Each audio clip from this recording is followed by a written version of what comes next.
afternoon. Welcome back to Commander Outdoors.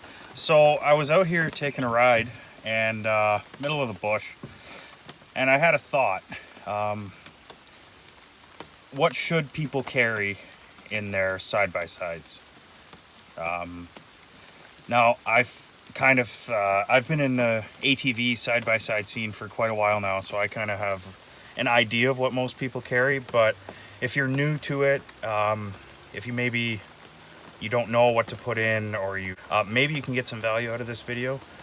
Now there's two trains of thoughts when it comes to what to keep, and basically there's, on the one side, guys who want a ton of spare parts, like, do tie rods, ball joints, everything on the trail in case something breaks. And then on the other side of the spectrum, you've got the guys who are more survival focused, and that's where I fall in. I'm more of the survival gear kind of guy as opposed to the spare parts kind of guy.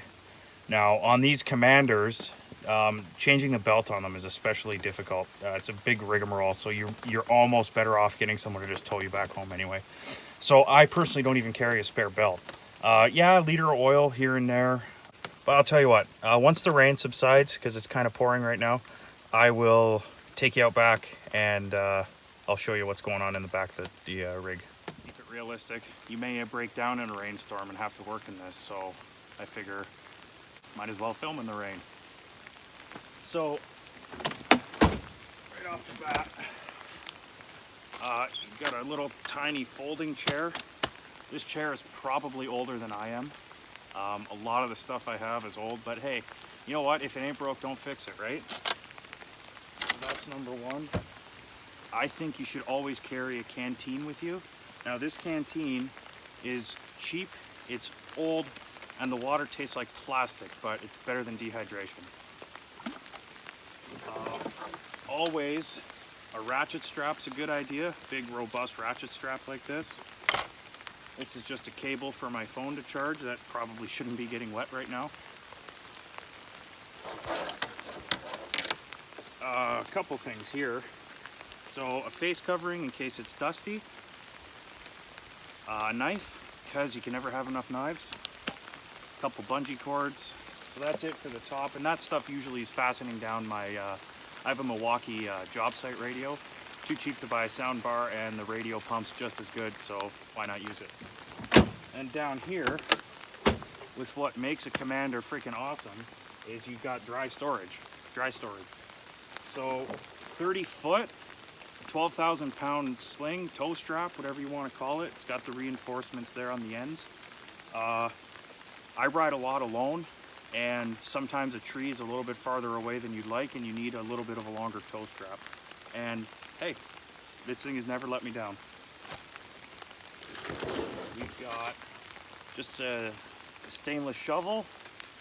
My dad made a couple of these back in the day, and you can tell they're stainless. This thing's been left out in the water, in the snow, and it's not rusted, so that's perfect.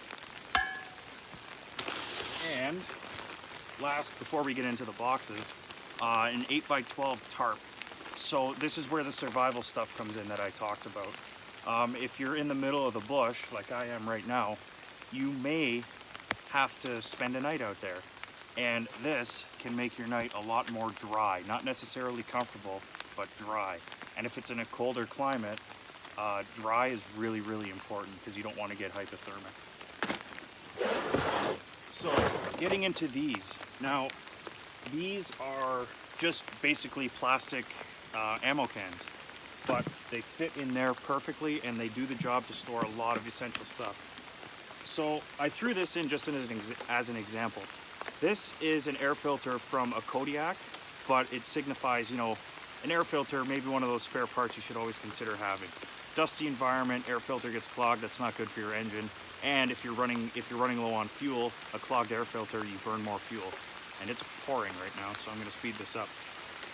Sling, another mess, like a toe strap and a couple more bungee cords, tire plugs, tire patches, rubber cement, penetrating oil, 12-volt air compressor, rags, Got some latex gloves, some leather gloves. This is a little micro toolkit. Just got some pliers, more tire plugs, rubber cement. This also has some like side cutters, little needle nose pliers, that kind of stuff. This has some wrenches, sockets, and a ratchet in the appropriate sizes for what you'd need to work on some of this.